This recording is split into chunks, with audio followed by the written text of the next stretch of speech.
This clip is brought to you by SaveWithConrad.com.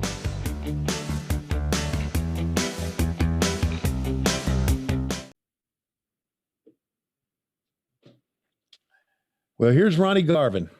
Hey, by the way, I made an observation while I was down there in Jacksonville. Okay.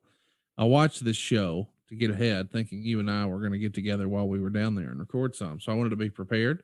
Yeah. And as I watched Ronnie Garvin just brutalize this poor motherfucker, I thought to myself, wait a minute. I've seen this before.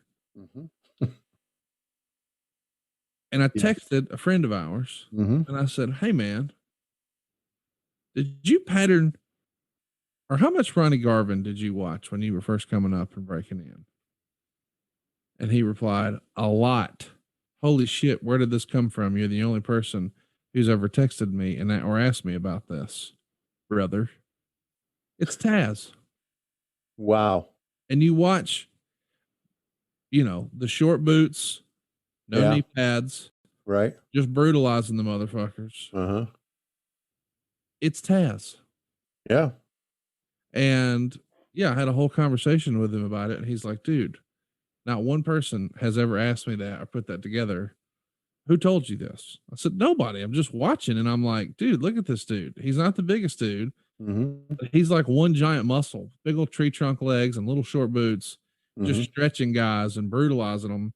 Like if Bill Alfonso was running around the ring, blowing a fucking whistle, and Ron Garvin didn't wear the towel around his neck, he wore it on his head. That's him. That's right. You put this motherfucker in a singlet, shave his head, tell him, don't wear the towel around your neck, pull it up over your head, and we're going to put a fucking little skinny goof behind you, blowing a whistle, and throw a couple more suplexes. It's Taz. Yeah. He called him the non-neurotic Taz. Yeah, you're spot on with that, man. And he's wearing orange here. Look at this. Dude, it was like all over me. And I'm like, how did I never see this? And then he was like, man, who told you this? Nobody. I'm just watching more Ronnie Garvin than ever before. Yeah, he's always expecting some sort of... Oh, yeah, somebody stooged him off. Yeah, I know. Some sort of conspiracy against him and Hook or something. We're clearly trying to fuck him. I mean, I know when I wake up every day, I wonder, how can I fuck Taz around? All right, here we go. Here, we're going to end the show. Ready? Yep. Good to hear from y'all.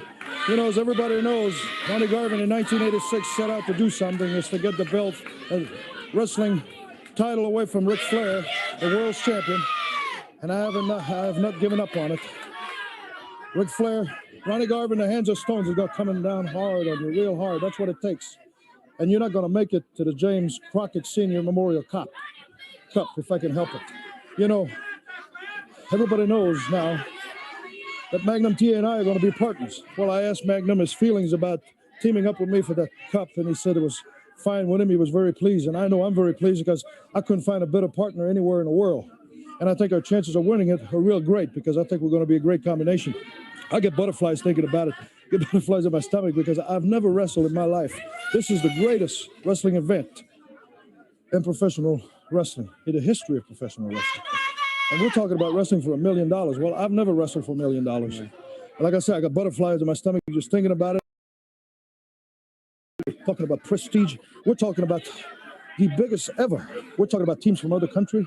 We're talking about the biggest, toughest competition all around the world. And it's really going to be something. I'm very pleased to be in it. And Dusty Rhodes is going to be wrestling Ric Flair. But if I can help it, Ric Flair is not going to make it. But anyway, I'm very pleased again to say, you know, like I say, I got butterflies in my stomach. I've done a lot of things in my life, but I never thought I'd get to wrestle for $1 million. Brother, you're going to be the greatest partner in the world. We're going to get that $10 million, and a whole lot of people are going to feel the hands of stone and Magnum TA taking them out in that Memorial Tournament. We'll see you next week on World Championship Wrestling. Did Dusty send him out to save that? Yes, he did. Bail him out because he does. He's got butterflies, and then Magnum came out and made it 10. Well, I'm just saying, like, you can tell Ron was a little lost. Yeah, and he had just wrestled, so he was still kind of huffing and puffing. So he was very lost, and it wasn't a good way to end the show. So they sent Magnum out. Hey, it's Conrad Thompson. Thanks for checking out the podcast here on YouTube. Be sure to hit the subscribe button and the notifications bell so you get a notice anytime we upload some new content. And go save yourself some money right now. If you're in a 30-year loan or you have credit card debt, it's not a matter of if I can save you money. It's a matter of how much. Find out right now for free at SaveWithConrad.com.